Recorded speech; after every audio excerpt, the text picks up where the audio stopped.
You deserve it, yeah, you earned it. For your hard work, yeah, lives at stake. You keep us safe, fighting dirty, never complain.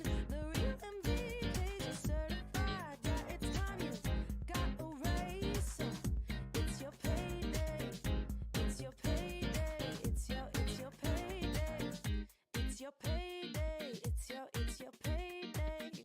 It's your payday, it's your payday. Sterile processing technicians, you're even greater than our wishes. You make sure every case starts on time. Hard work and long days, you stop the line when you need to, and you never complain. You never compromise quality. Yeah, I think you're a saint. You should get all the cash, all the green, all the checks. Yeah, I mean it. You deserve it, yeah, you earned it. For your hard work, yeah, lives at stake. You keep us safe, fighting dirty, never complain. The real MVPs are certified, yeah, it's time you.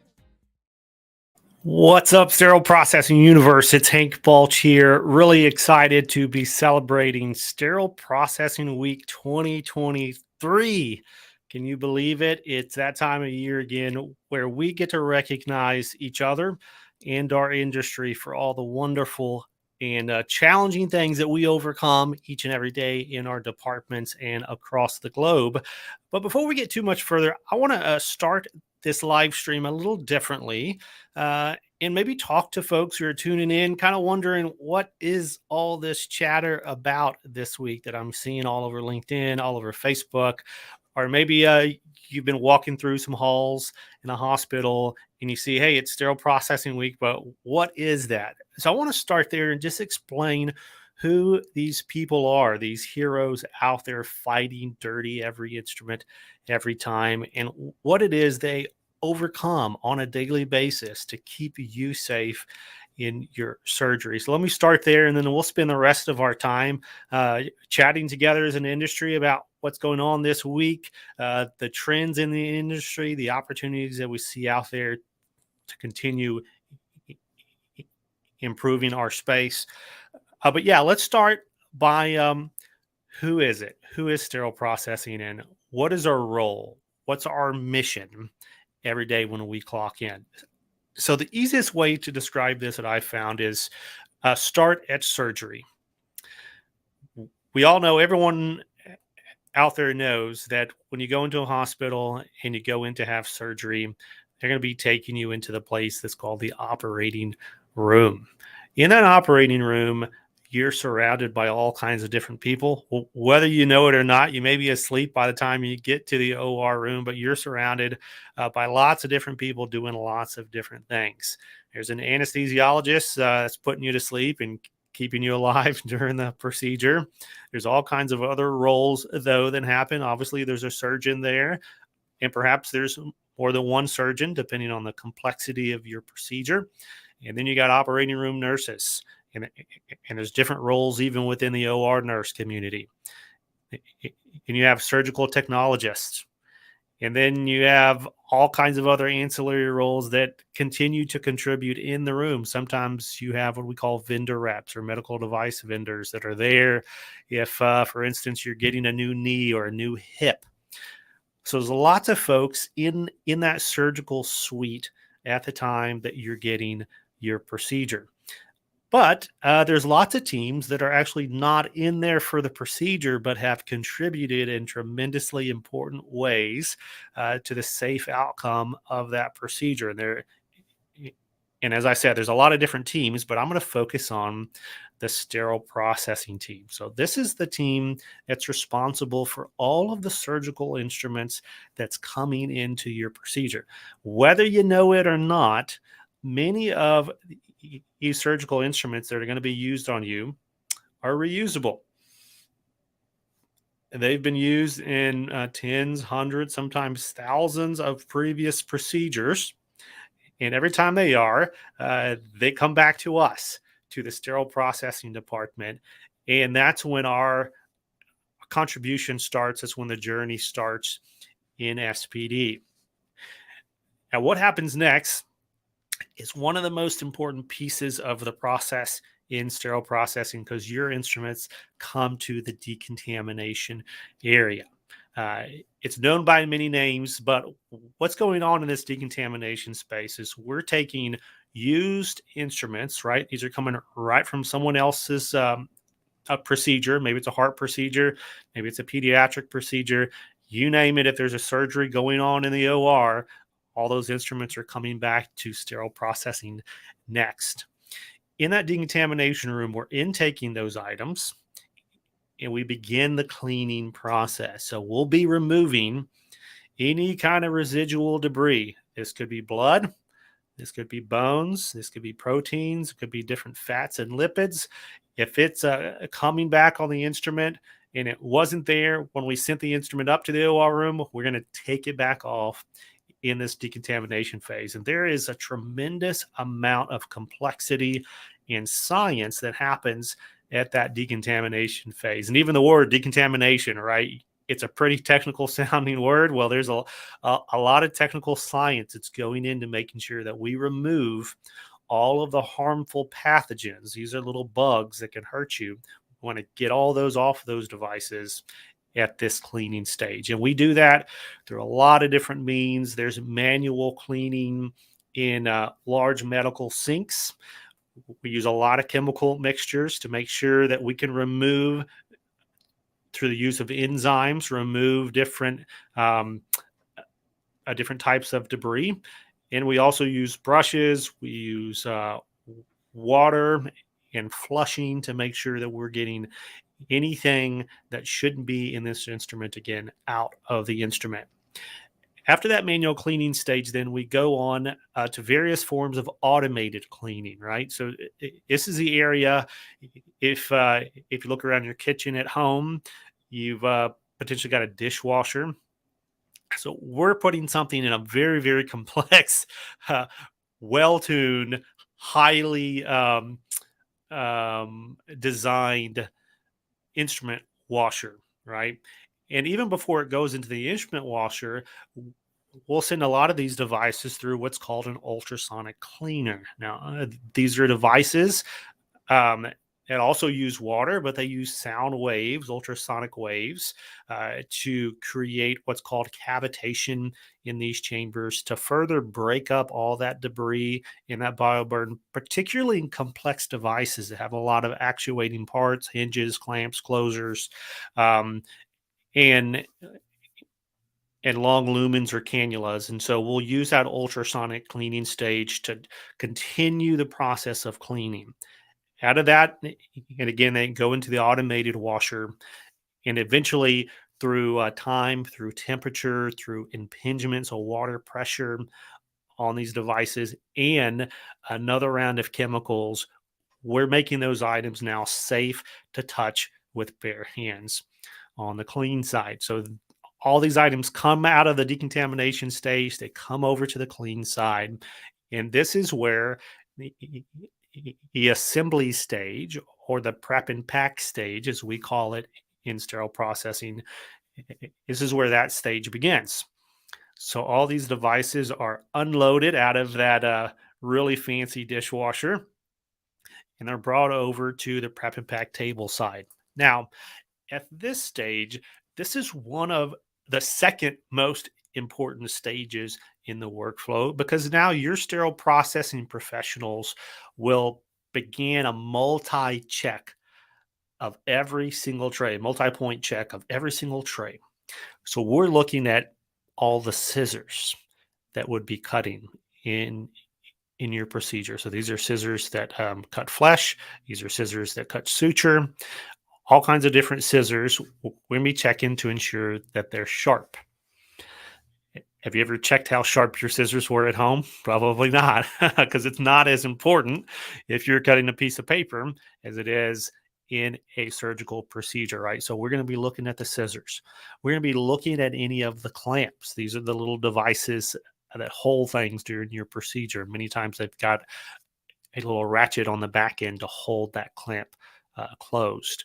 We're going to be looking at things like retractors. So these are devices that hold you open during the procedure as as the surgeon, the nurse is working inside of you, we've got little tools that hold you open in various places to make sure they can see what they're doing and they can access internal to your body. Well, those retractors definitely got to be clean as we move on through the sterilization process, but they also have to be functional, because what you don't want to happen in the middle of your procedure is you get the retractor open and the nurse and the surgeon begin working, and then for whatever reason that retractor starts closing back in the procedure.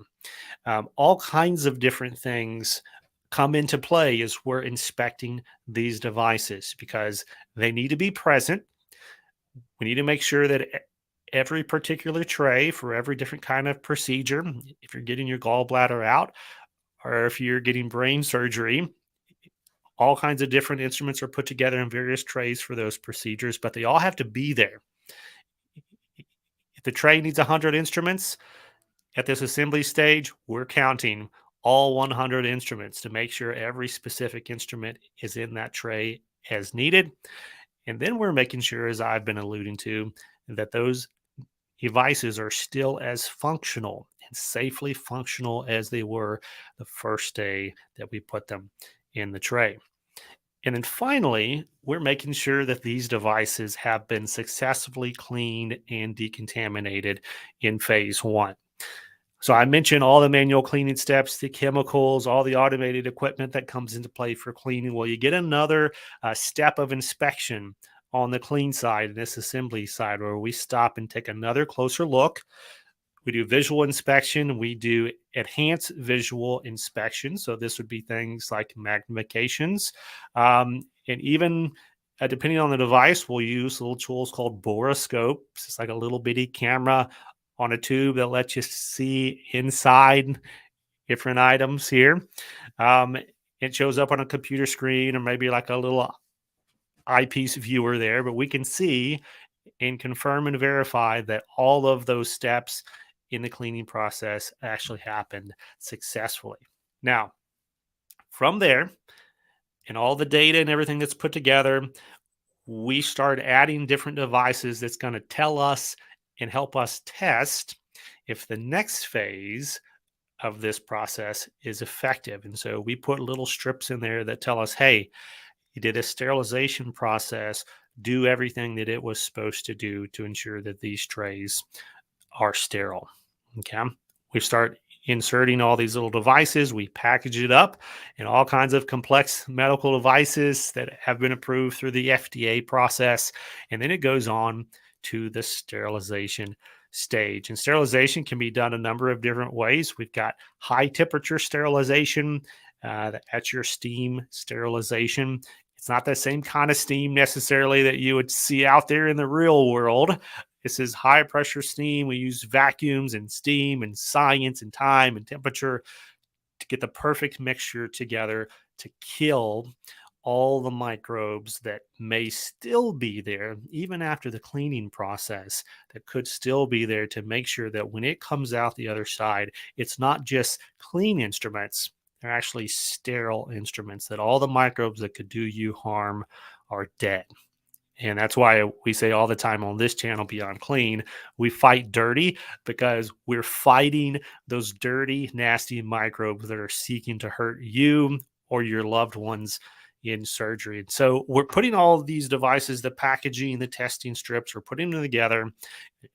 They're going into either steam sterilization at the high temp, or they can go into some low temperature sterilization methods. And we use different chemicals like hydrogen peroxide gas and plasma, even some gas sterilization called ethylene oxide you may have heard of before. So all of these different devices, depending on the different route that it takes, is now going through a complex sterilization process. It's being monitored on our equipment at cycle completes. And then we start another round of verification. The first verification that we were doing was, oh, hey, did we get this clean enough? On the next round of verification, now we're looking at everything that we can to tell us, hey, did we hit all of those parameters that we needed to ensure that these devices are now sterile and safe to use in surgery, right? So we're going to be looking at printouts out of the equipment. We're going to be looking at some of those little strips that we put in the containers or in the packaging, outside of the packaging. We're going to be doing various tests with different biological spores. And we're going to be incubating them to see, hey, if we killed the spore, most likely we've killed all those bugs in there that could still be there to do you harm. Now, after all of that, if that wasn't complex enough, then it starts again with, okay, tomorrow, now we've got a list of surgeries. And again, there are all kinds of different surgeries, right? These are gallbladder surgeries, these are heart surgeries, these are knee surgeries. You name it, if it's a type of surgery, it could be on the schedule for us the next day. So then we turn around and look at all of this inventory of devices.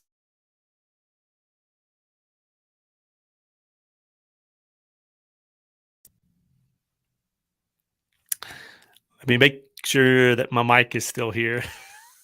Sorry.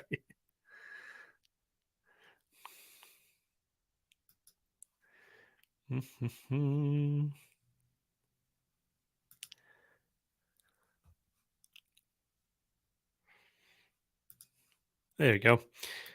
All right. Mic. Good. All right. So, anyways, all this complex process, and we've got the surgery scheduled for the next day.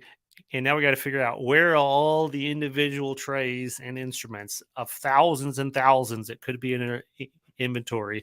Which of these devices do we need to put together for specific surgery for specific patients at a specific day and time on our surgery schedule? So there's another very complex process that we've got to run around and make sure that everything's packaged specifically for each patient, each room, each doctor, and each procedure. It's going to happen the next day.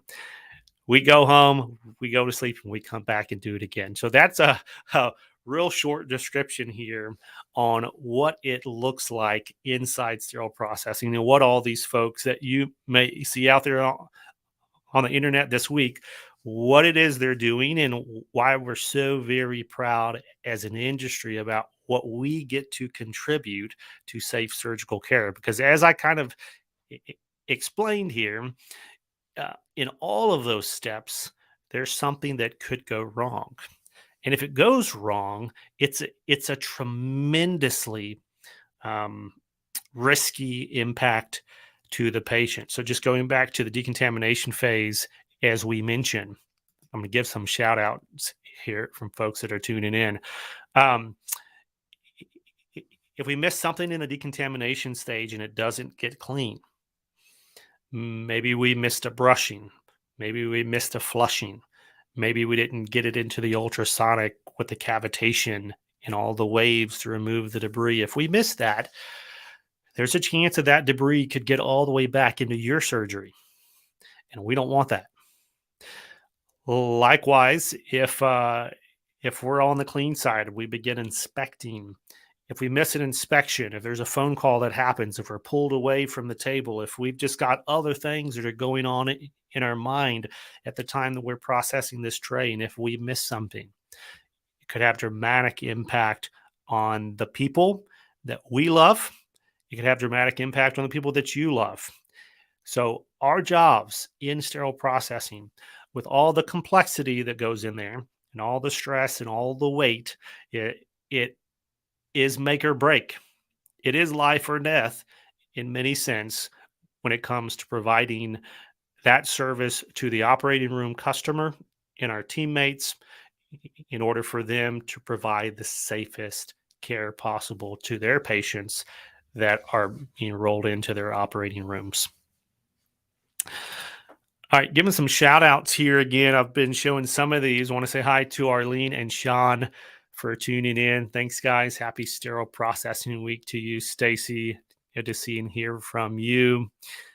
What's happening, Samuel? Thanks for saying hi. If anyone else is tuning in on the LinkedIn side or on the Facebook or the YouTube side, feel free to drop some comments. Let me know where you're tuning in from. And if there's anything else that you'd like to add to this workflow that I outline, right? You know, if you're just joining into the stream, we started this conversation kind of saying, hey, what do we do in SPD.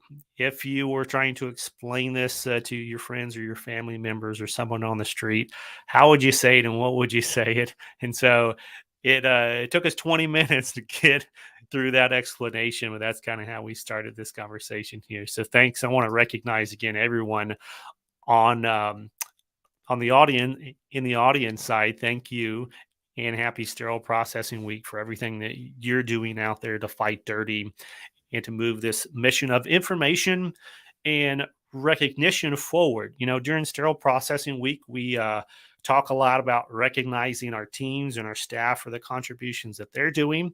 It's also a great time to recognize the whole industry for what the industry is, what our industry exists to do, who we are as an industry, even outside of our individual roles in our hospitals. And I actually told our team this morning on one of our Beyond Clean calls, we're in SBD too. This is our week. Even though we do different things in SBD, we're not on the front lines anymore like we used to be, but we're definitely out there in the fight, in the revolution to change the way that digital education is delivered so that our folks on the front lines can fight dirty better, can fight dirty smarter. That's the mission. That's the vision that we have as an organization, but we're really excited to celebrate this week as well because SP is our industry for sure. Thank you, Casey. I tell people that I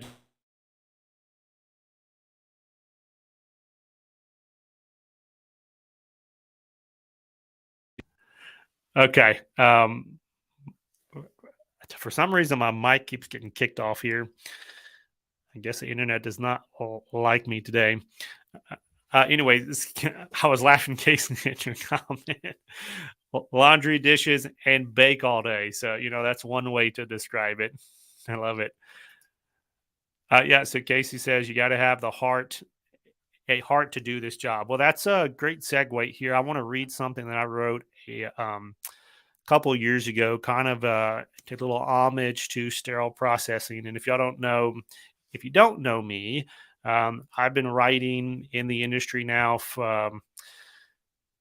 since 2013. So I guess that's 10 years this year.